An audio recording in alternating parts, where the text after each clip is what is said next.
ഇപ്പോൾ Napoleon hill പറഞ്ഞേക്കണത് നമ്മൾ observe ചെയ്തിട്ടുള്ളതിലും എനിക്ക് മനസ്സിലാക്കിയിട്ടുള്ള ഒരു കാര്യം അത് തന്നെയാണ്. കാരണം നമ്മളാ ഒരു തീരുമാനം നമ്മൾ ഉറച്ചെടുക്കുക എന്ന് പറയുമ്പോൾ അതിൽ ഒത്തിരി ഫാക്ടേഴ്സ് ഉണ്ട്.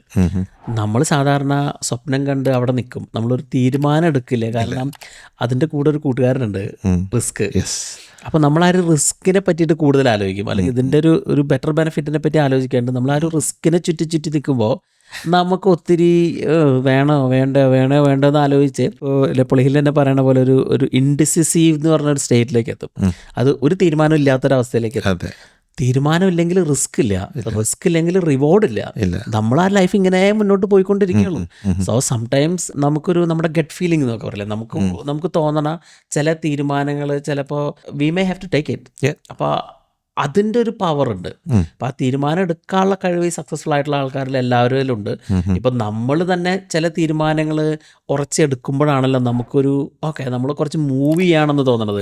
അല്ലെങ്കിൽ നമ്മളൊരു സ്റ്റാഗ്നന്റ് സ്റ്റേറ്റിലാണ്, നമ്മളിങ്ങനെ തന്നെ പോയിക്കൊണ്ടിരിക്കുക.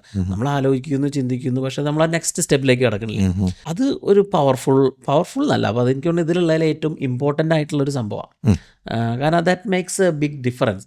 തീരുമാനങ്ങൾ എടുക്കണവരെ മുന്നോട്ട് പോകണിട്ടുള്ളൂ, കാരണം തീരുമാനം എടുക്കണവരെ റിസ്ക് എടുക്കണുള്ളൂ.